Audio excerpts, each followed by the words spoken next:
Right.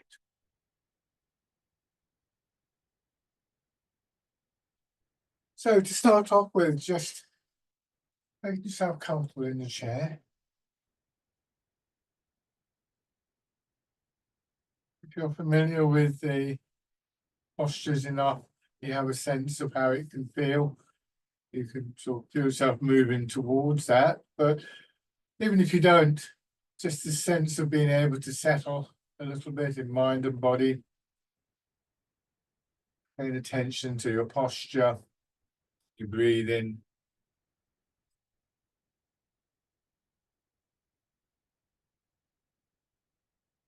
And then to further that sort of sense of coming into your body and to physically warm up a little bit, just rubbing your hands together.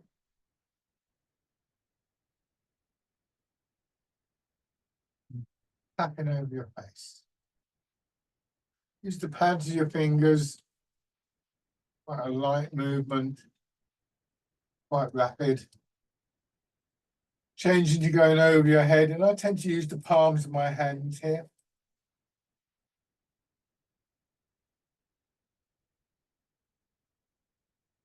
Down to one shoulder. Again, I'm using the palm, but you could try fisting your hand if that's better for you. So whatever is most appropriate. Going down the inside of your arm and up the outside.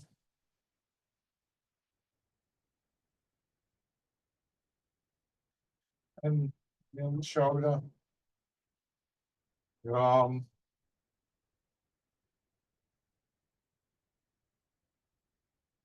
upper part of the chest.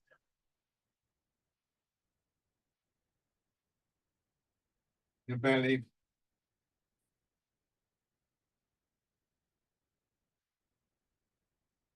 Your legs.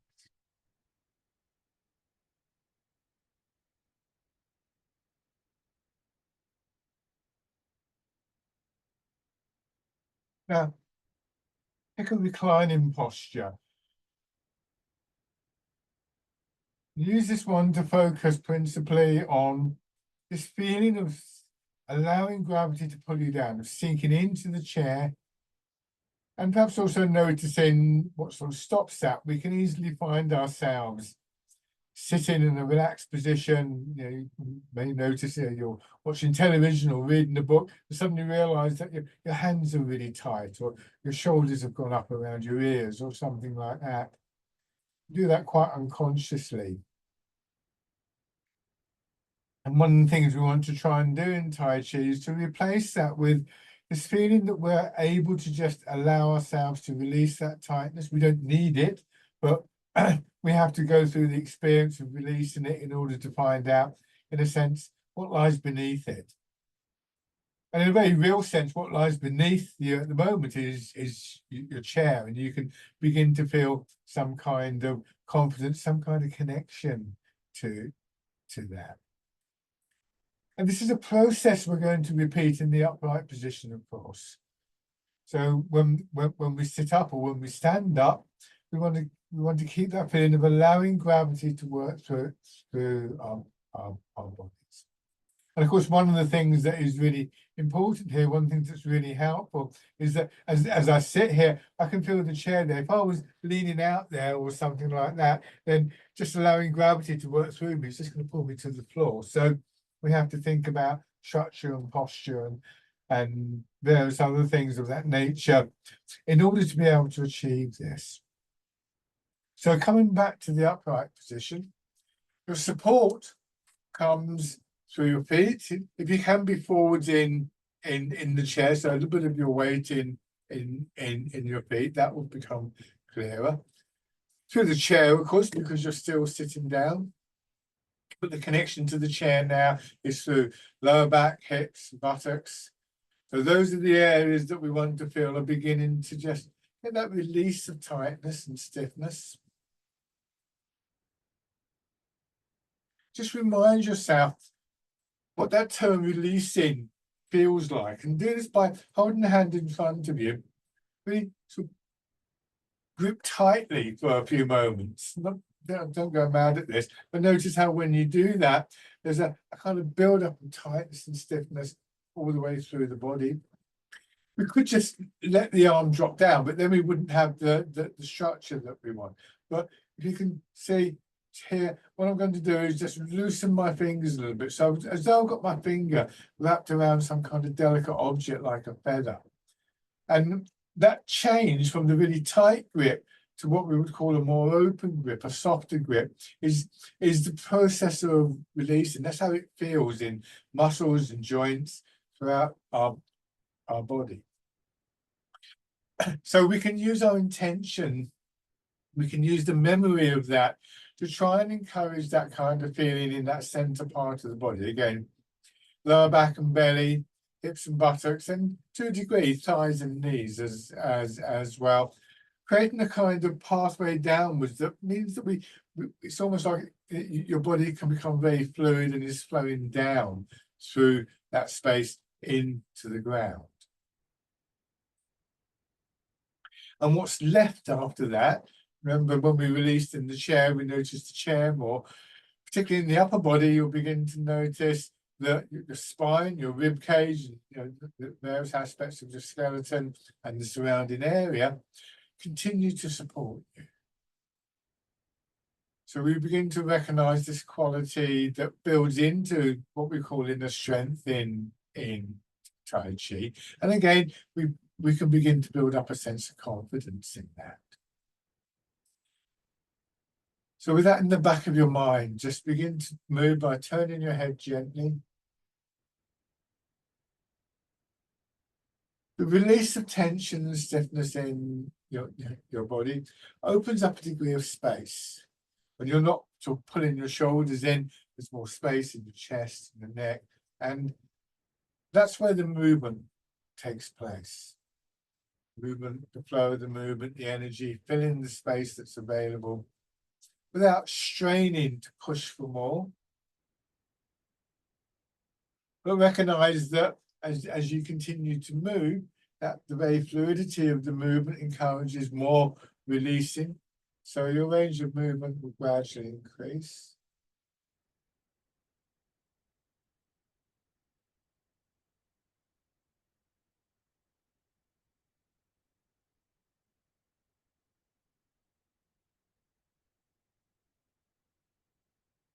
And then hands in front of your shoulders. And that idea of moving within the space that's available is a constant in Tai Chi. Now just circling your elbows around and feeling the movement in your shoulders, shoulder blades, your chest.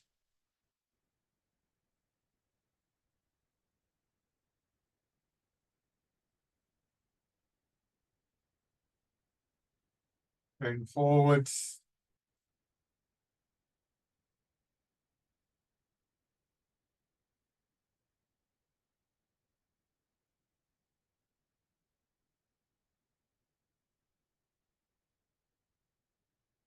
Your arms drop down. Still a rotation in your shoulders, but with the weight of your arms hanging down, a bit more subtle than the previous one. But again, see if you can just detect a little bit of response in shoulders and upper back and chest.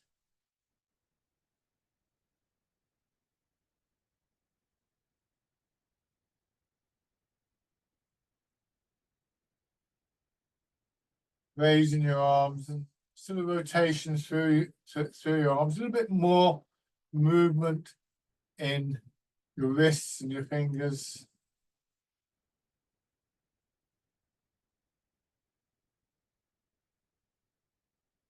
Go back the other way.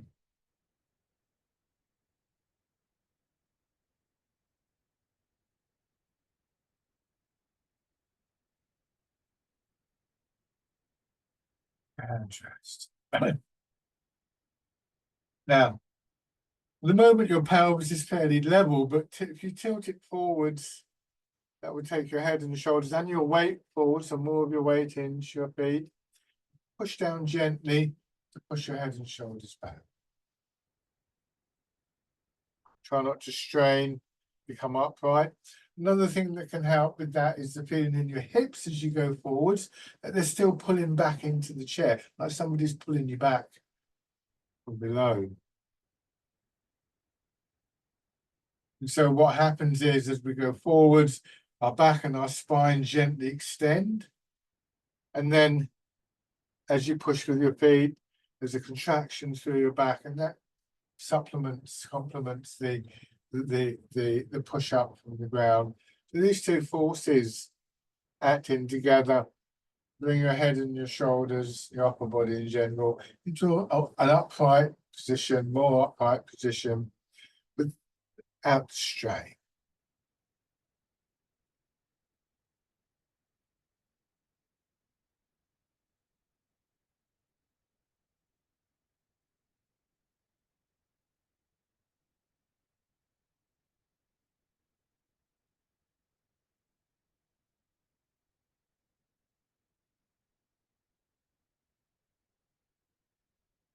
Now, turn a little bit in the center of your body. So the same idea, but now going more towards one leg, so you feel more of the weight going into that leg. Just be aware of the distinction between what we would refer to as the full leg, the one carrying more of the weight, and the empty leg. This is something that becomes useful to us in standing movements. And then in the other direction, never moving too far. Beyond a certain point, you'll start to stiffen up. So we want to keep that general sense of releasing, of softening, of elasticity. They're all terms that point us at the same quality as much as possible all the way through the session. And then just rolling your pelvis around, drawing your head and shoulders around in a nice smooth circle.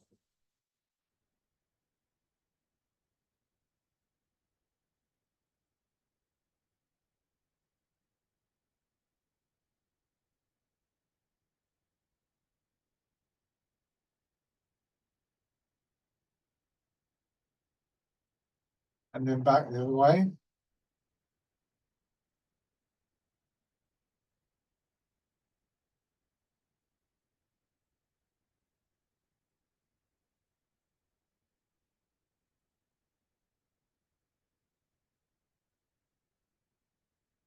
One more time.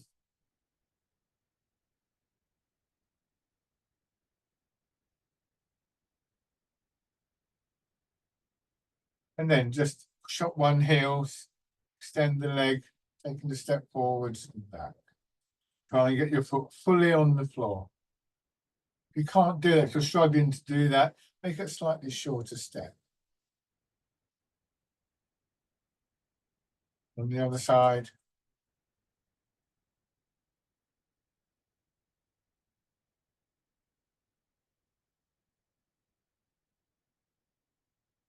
One more time. Yeah.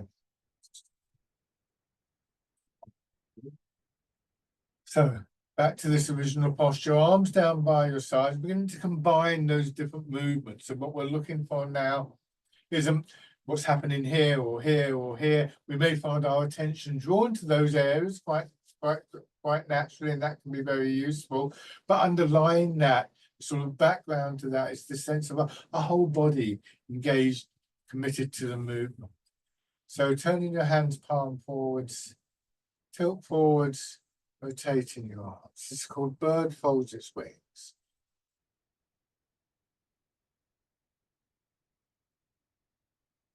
Your arms remain hanging straight down from the shoulders. So you're not doing this. The forward and backward movement comes because of the movement of your weight. And this is important. It's important for future exercises because it establishes the importance of the movement in the lower part of your body, from the hips to your feet, and highlights how they move the upper body for you. All we're doing with our arm is simply rotating it.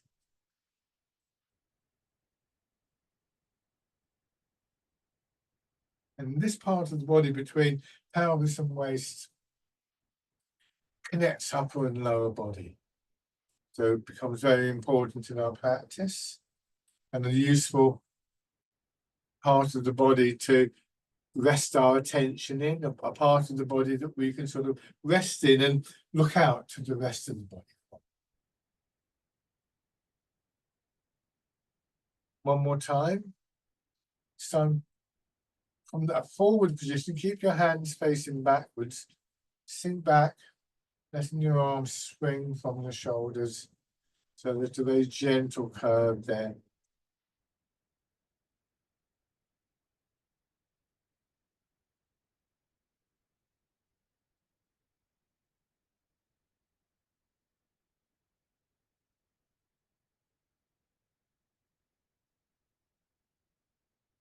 The general image, general feeling, moving through water. A slight sense of resistance in the air around you. And then this time, imagine a ball behind your arms, and as you sit back, you're just drawing the ball in towards your chest.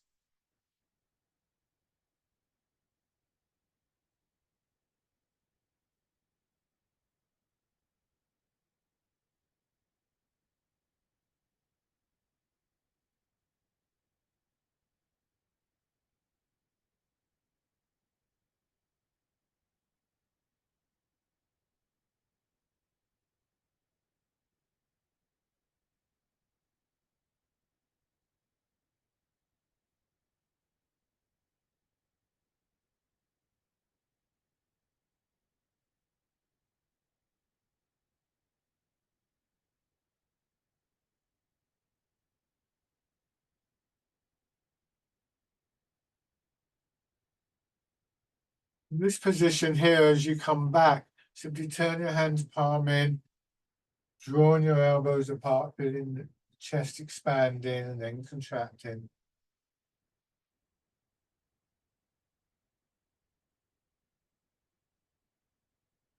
Feel that same pattern, but the opposite way around in your upper back. Remember that when you extend a part of the body, that's the movement that loads that part of the body for the return, for the contraction. So as you draw out, you're opening the chest, and then the chest is going to contract, and that will help to bring your arms in. And as you do that, we get the same feeling of expansion across the upper back, and eventually that contracts as you come back in the other direction.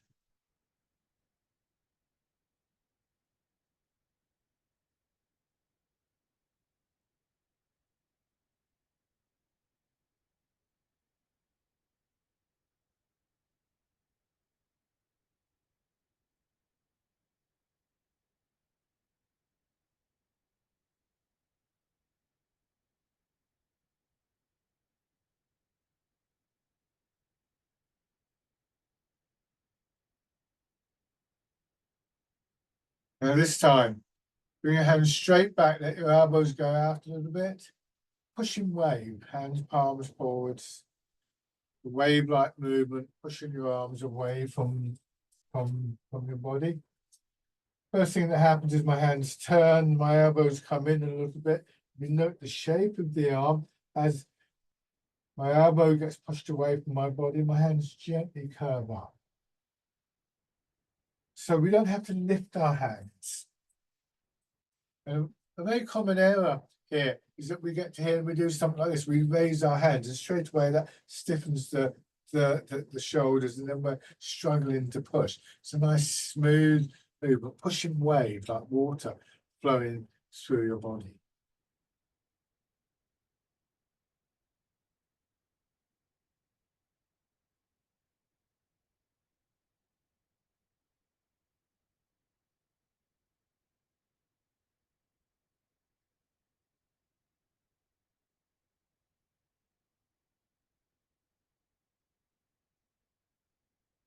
Still the weight going forwards.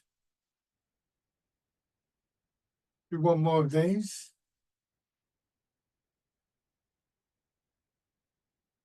And then bring your hands back, roll your fingers again into a loose fist, hollow fist. And as you go forwards, don't let your elbows go out. Keep your elbows in front of your hips. So as you go forwards, you have this movement. Not a great deal of movement.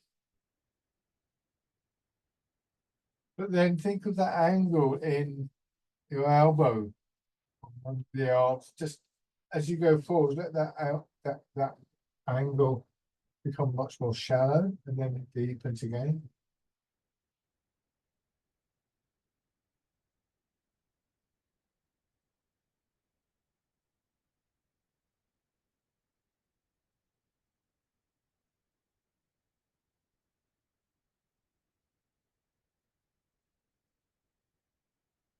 Do that with both fists. And again, we have that little rotation into our shoulder joint. It's very subtle with this exercise, but you're still feeling that movement in your chest. So we have the same basic movement of our weight going forwards and backwards. Variations on patterns of movement within the upper body. And to just help make us a little bit more aware of that, this time, as you come back, open your fingers, go back into pigeon spreads its wings.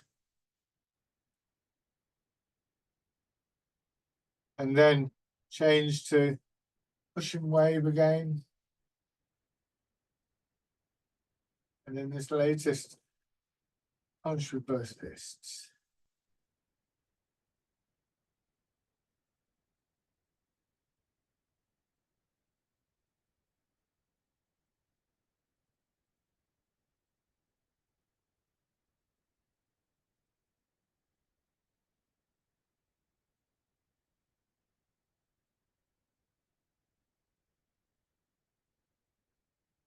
And notice the changeover and the subtle differences from one movement to another. I'm not going to describe it, I just want you to see what's there to notice. Because whilst it can be important what those changes actually are, we can't really begin to work with them until we're aware that there are changes. So we're training a facility to recognize these qualities of internal movements, that some of which are uniquely associated with particular exercises, others are more general, but all of them are important. And all of them we begin to bring our intentionality to.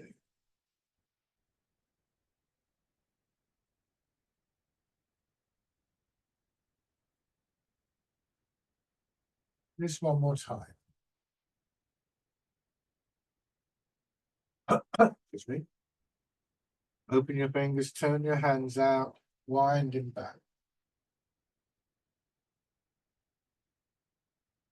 Pressing forwards.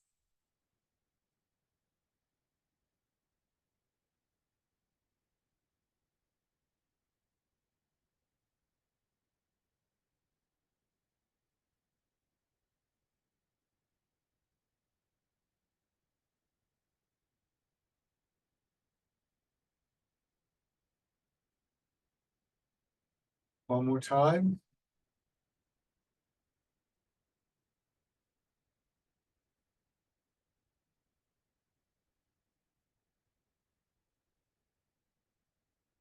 As you come back this time, when your hands reach that point in front of your belly, turn your hands palm down.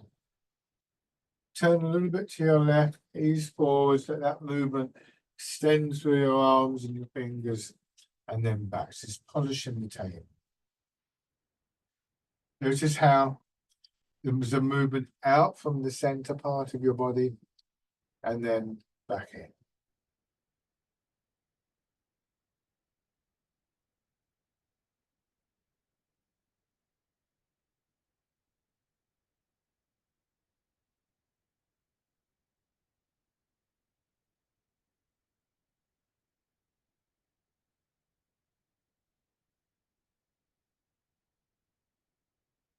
Do one more in each direction.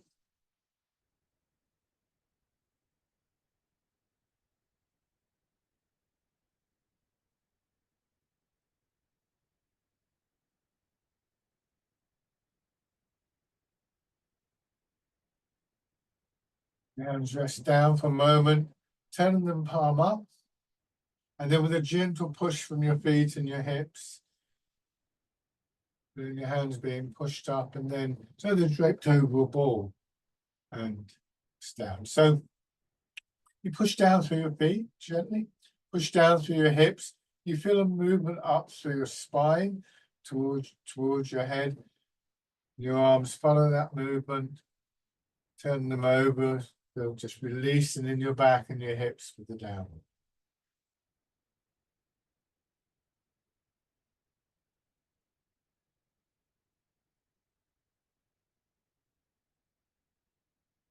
So I call this exercise rooting down. It's not so obvious in the chair, but if you can start to work out what's going on here, then when we come to the standing, it'll be much clearer to you.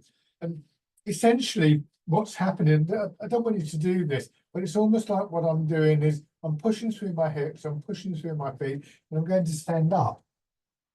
Well, instead of standing up, it's a lot smaller push than that. I just get a sense of lengthening, of expansion upwards through my body, particularly through my back and my spine. And that draws my hands up. And then reversing that on the way down. So we start to really get a sense for a strong connection through our feet to the ground. And not just in some kind of charming abstract way, but actually intentionally and very aware of the significance of that downward movement, hence the name movement, rooting down. We said that, you know, if we want to extend, if we want to reach up or reach out, we have to do that from someplace. And so the counterbalance to that is that certain parts of the body are tending to pull more downwards.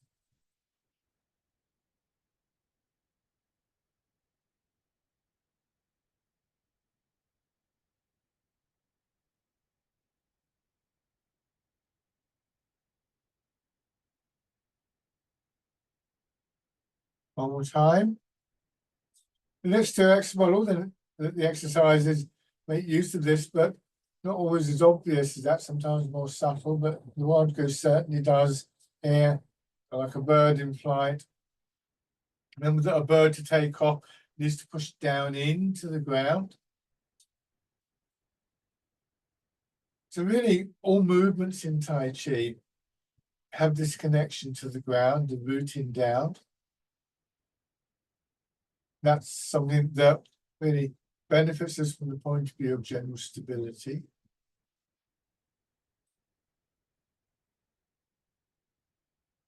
Pushing down, feeling the pressure in belly and up into your chest.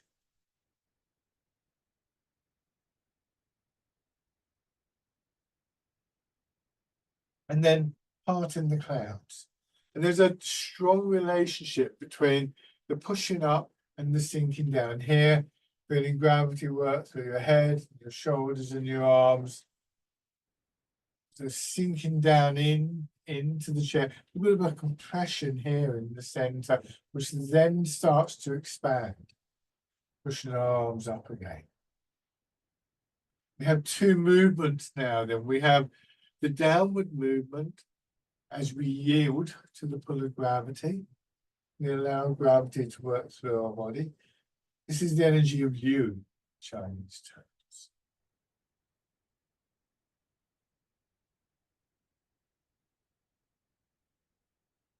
Then we have the upward movement. This rises up like a ball that's been pressed down into water.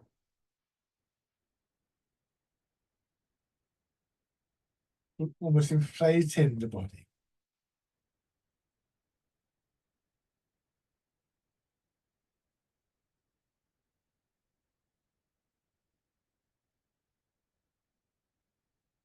Now let your hands drop.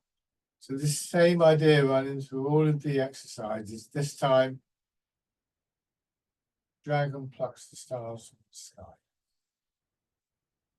So one of the things that we're concerned with in these arts is the internal movement, the flow of the energy through our body, and the sense of energy through and around us, connection with the environment around us. And one of the principal sort of sources of that is the principal force that acts on our body, which is the pull of gravity.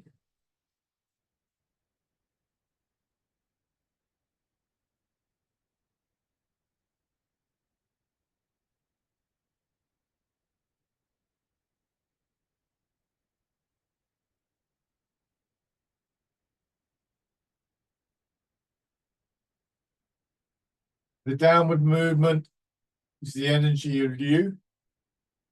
The upward movement is Peng. Let's do one more of these. Between them, Liu and Peng provide one of the principal dynamics, one of the principal energetic cycles that we make use of in Tai Chi. Now bringing your hands around in front again, and with the next expansion, pushing up. So there's an intention to yield to the pull of gravity, to encourage that downward movement, allow space for it, pushing out sideways.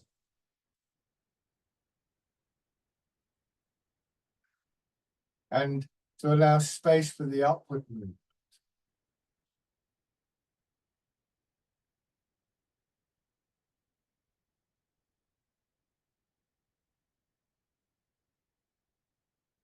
And then there's I suppose you could say there's a choice, isn't it? We choose to focus on the expansion, we choose to focus on the contraction. There are other energetic cycles in our body, not least of which is breathing. But the one I've just described, I think, is one of the most important ones in the Tai Chi system. It's one of the principal forces that enables us to do a movement like this without feeling that we're somehow beginning to strain in our shoulders.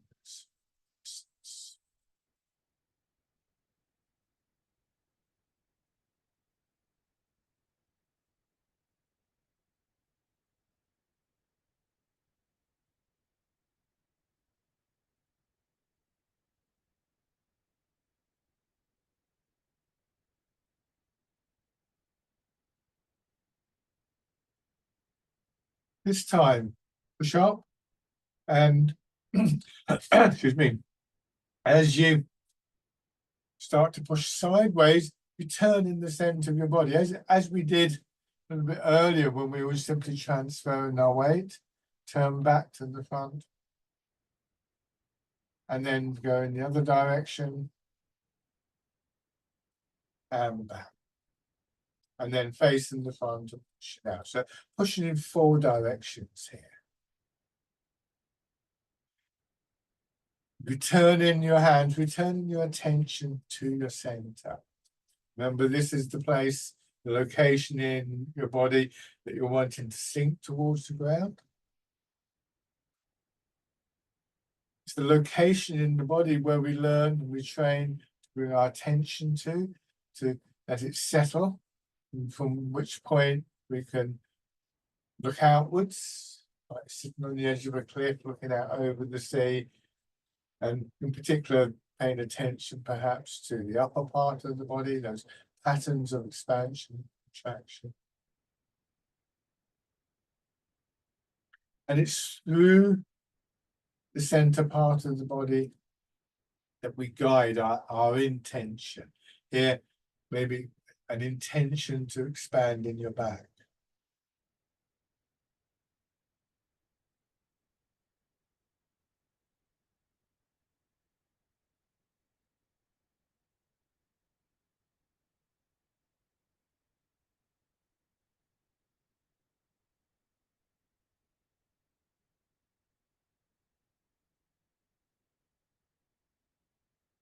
Final time for pushing in 4 directions. Extend one foot, heel on the ground, knee a little bit bent.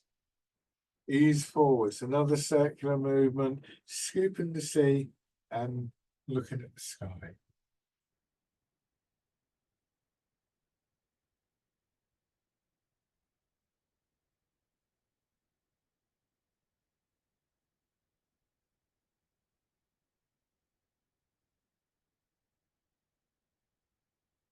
Remember, not stiffening up, trying to allow free passage to those 2 energies, those 2 balanced energies of Beautiful.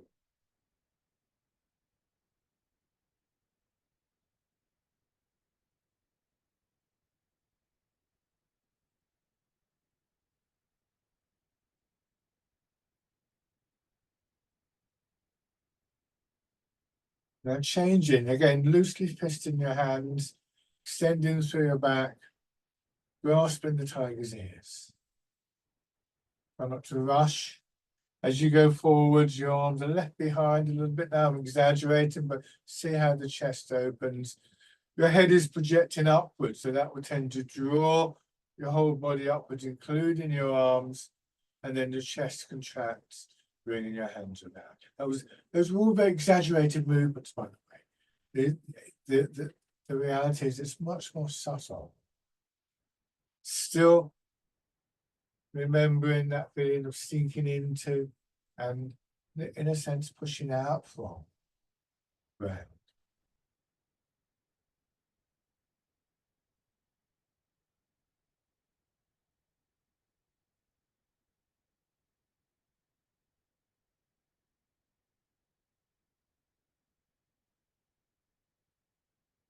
One more time.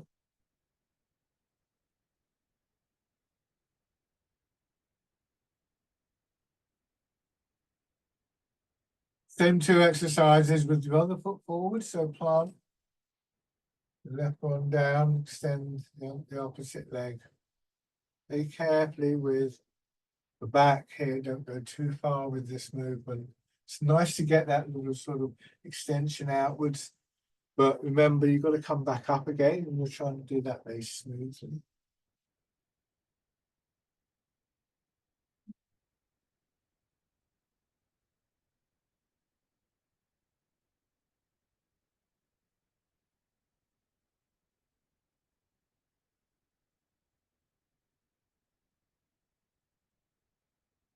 This time, just bring your feet back to the parallel position. Give yourself a few moments of contemplation in this posture. Again, feeling the various ways that your body's already supported.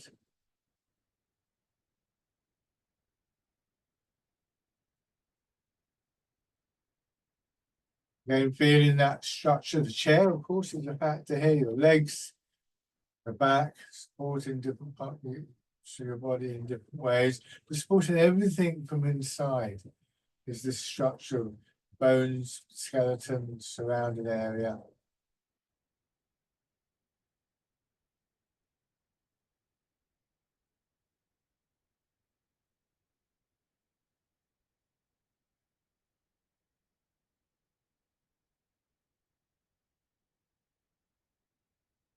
Now, once again, open your hands together and tapping over your face.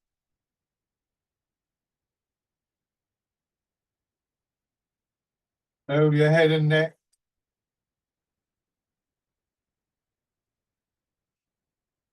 Down to one shoulder and your arm. The other side. The other part of your chest.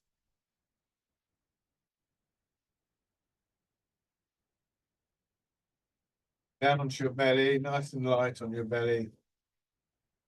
And importantly, just before we go to stand up, the legs, trying to just the feeling and circulation back into the big muscles of your legs before you need to use them too much.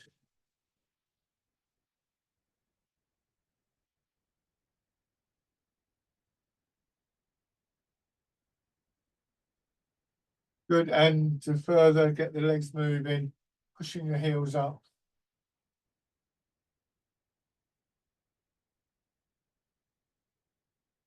And then taking them around, your knees around on a circular motion.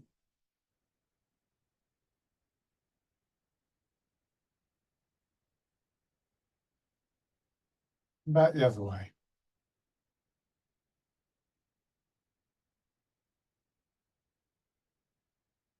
Good. Now, if you wish to go to standing position, It can be interesting, some of these movements, to have the chair nearby or to be near a wall or something that you can support yourself on. And essentially, we're trying to reproduce the same feelings within the body, the same qualities of movement or spaciousness within our bodies for that internal movement, for the flow of energy and so on and so forth. There's obviously going to be a different structure. There is no chair there now. So much more reliance on our legs, and more particular about our posture. You want to have your feet directly below your hips, not too close together. They can be slightly turned out if that's more comfortable for you.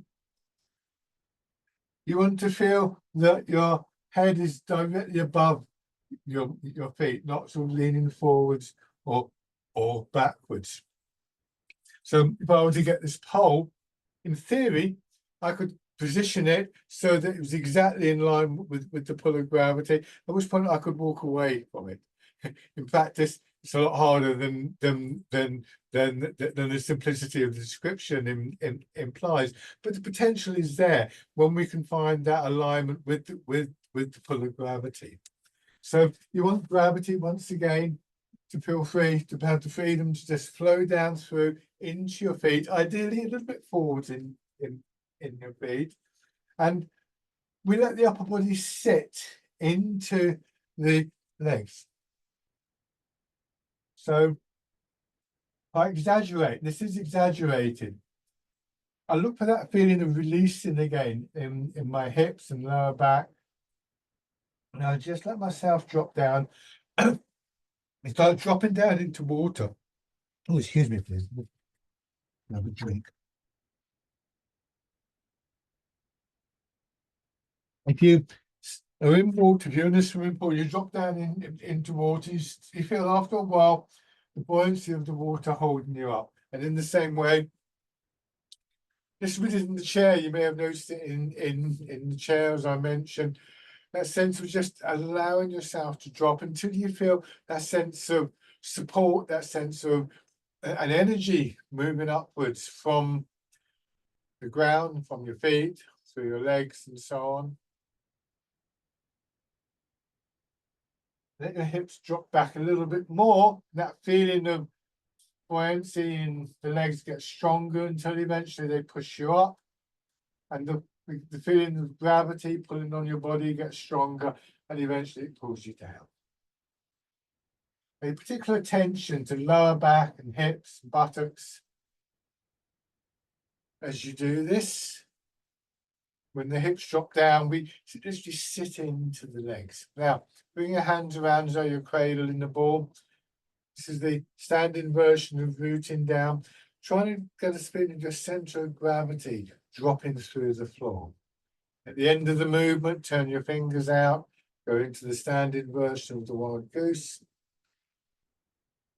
And again, sinking down, let your hands drop in front of your belly and part in the clouds.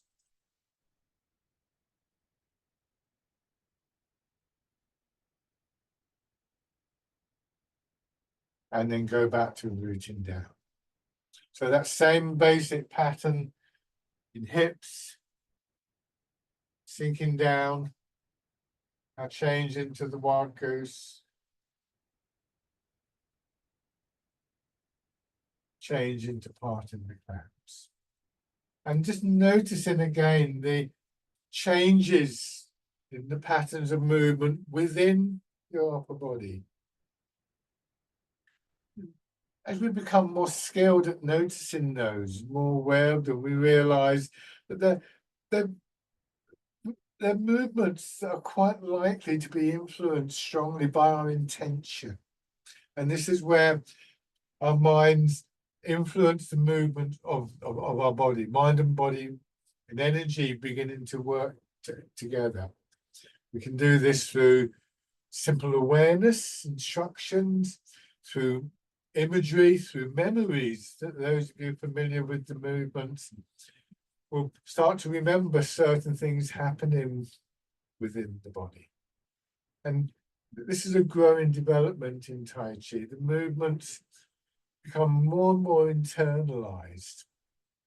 So we start off by copying the movement, and we start to feel, as I've been pointing out through this session, the significance of those movements within the body, the patterns that resonate within the body. And over a period of time, it starts to work the other way. It's the change in patterns within the body, stimulated by our intention, that construct the outer movements, the bigger movements.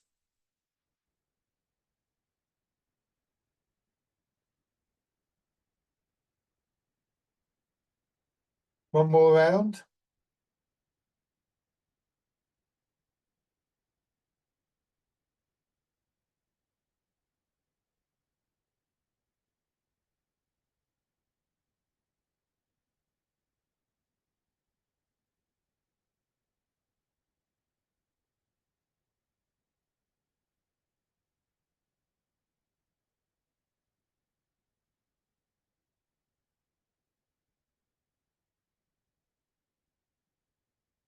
And then shake out. So that process of development that I've just described, I'm describing it in very linear terms. It doesn't actually work quite like that, but those are the elements. It's not a lack of concern with the outer movements. And indeed, sometimes we might go to the outer movements to try and influence the inner movements. But Tai Chi and Qigong are described as internal arts, and this is part of the meaning. So we become very aware of small changes within the body and begin to view them as a bit like the bricks and mortar in a wall.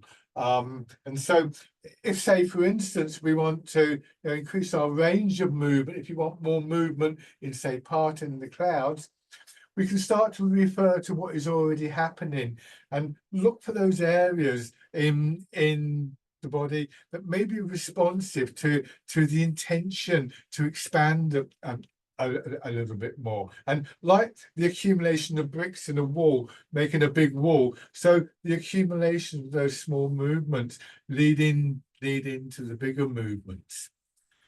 This gives a very different feel to the movement. Your mind awareness is very much a part of that. Hence, I did what I did with you earlier, drawing your attention to the contrast between one movement and another. So now changing the stance, turn one foot out, step forward with the other, keeping the width of your step. And here, the intention is once again for your weight to move, this time from foot to foot. There was also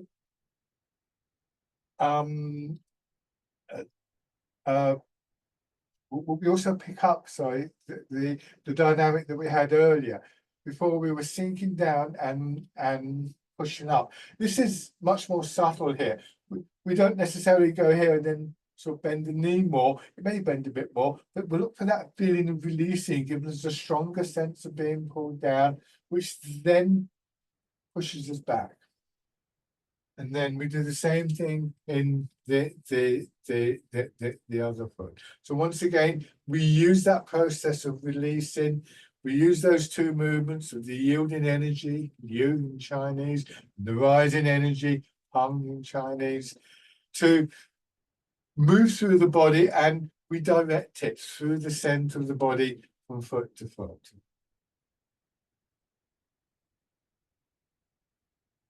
To begin with, upper body is very almost passive, but after a while, you'll begin to detect changes in the upper part of the body, especially if we can apply this very common used image that we have in Tai Chi of moving through water. While we're doing this in water, and I did nothing with my upper body, my shoulders would just get pushed back. So there have to be some very subtle changes. And again, we try and focus on those as a way of training our attention, training our intention. So we have three elements here. We have the mechanics of the movement, and the postures of the body. We have our awareness and our intention becoming increasingly more refined. And we have the movement, the energy. And these are the three treasures of Tai Chi that work together to produce the movements. Sinking back and raising the toes, so more of your weight goes into the back foot. Front foot is turned out slightly now. Back heel rises. Looking to align yourself over one leg rather than over two. Take your time, letting your weight sink and then stepping in.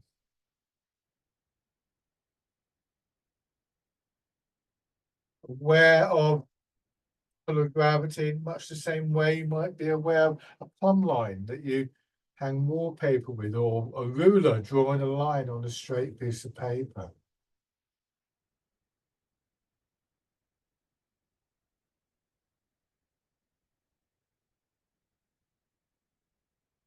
And then on the other side, first of all, just transferring your weight. Trying not to miss the foot, so don't go over there or overshoot. It sounds silly, but it's very easy to do, especially going backwards. Sometimes I'm going back, so oh, I've missed my foot. Always when I'm not paying attention.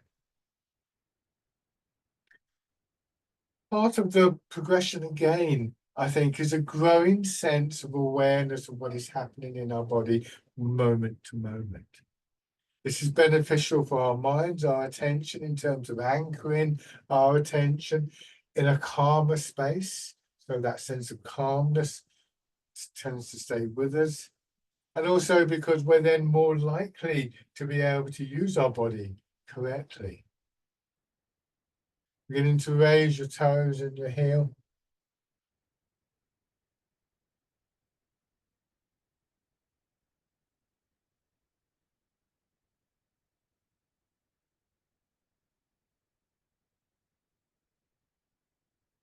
Stepping in.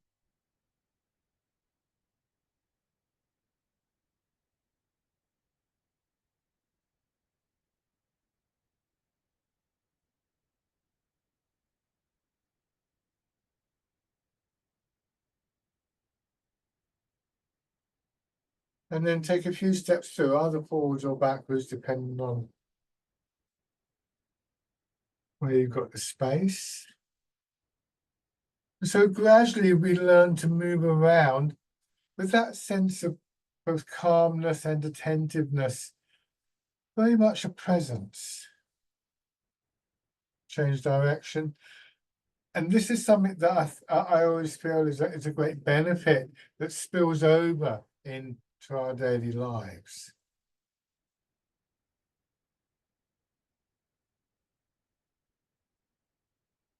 Good. Have your right foot forwards. We're going to bring the arms back into the movement. This is quite challenging. So this is an exercise that when we do this kind of thing, we're able to practice that idea of both holding that attention that I was talking about, but being aware of other things and doing other things as well. Again, good training for our daily lives. Have your right foot forwards, and I'm assuming that you're going forwards here. If you're going backwards, just reverse the movement. I'm going to take my weight into my front foot and I turn. That swings my arms out. I bring my rear foot in. I take a step forwards, go forwards, and I sink into the front foot and I turn. And I bring the rear foot in. And then step forward again. This is called dragonfly skims the water. Hips are sinking back.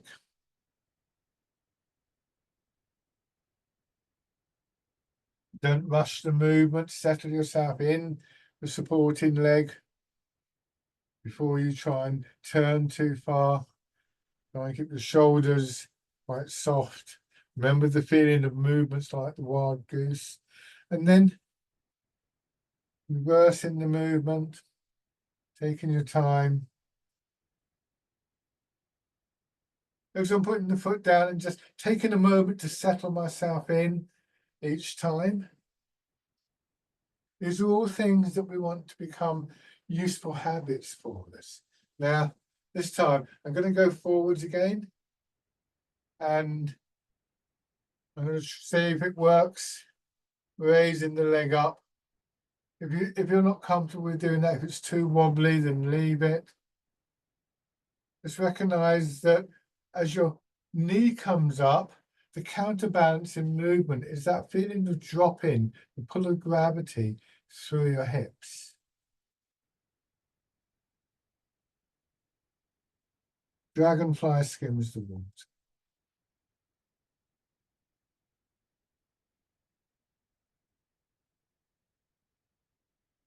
Again, I'm going to change direction now.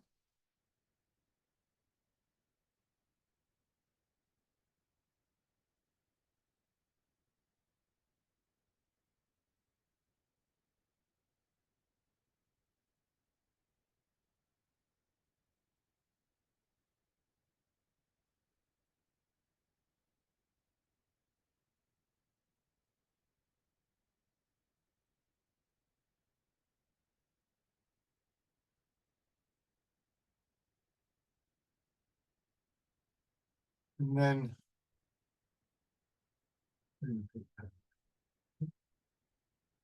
go back to your chest.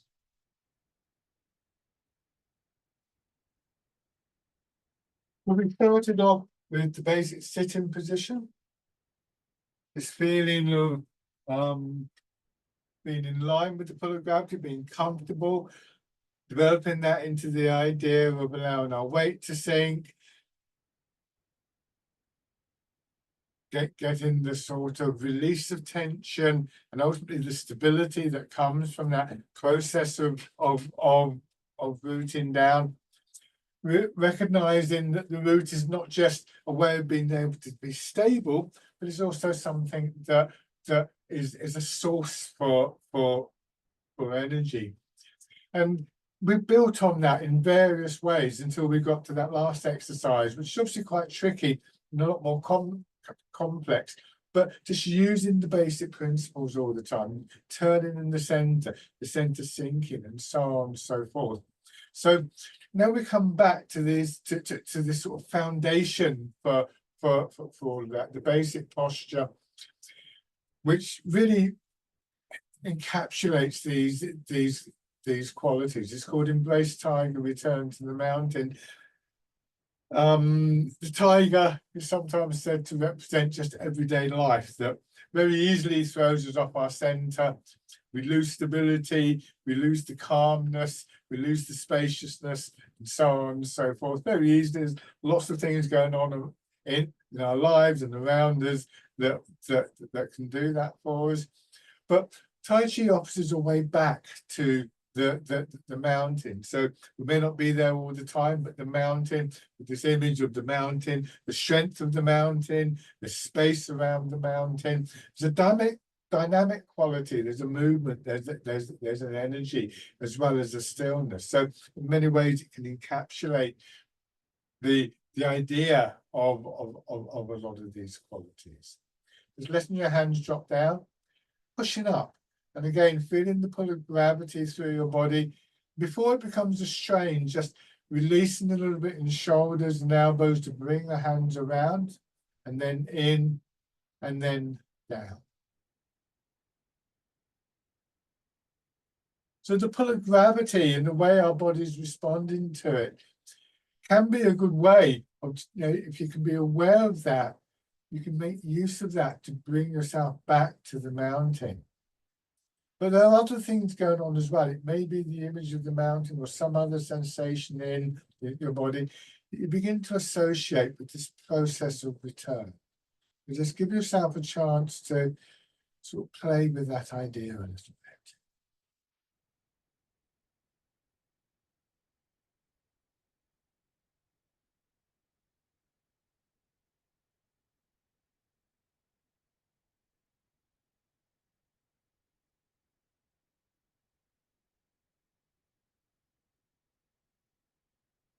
One more round.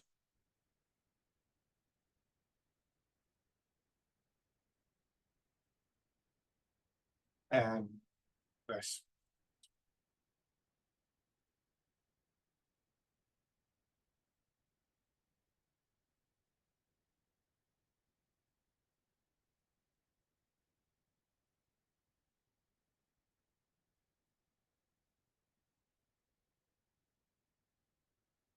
Lovely, and then just open. Thank you very much for watching and joining in, everybody. Just cancel the record.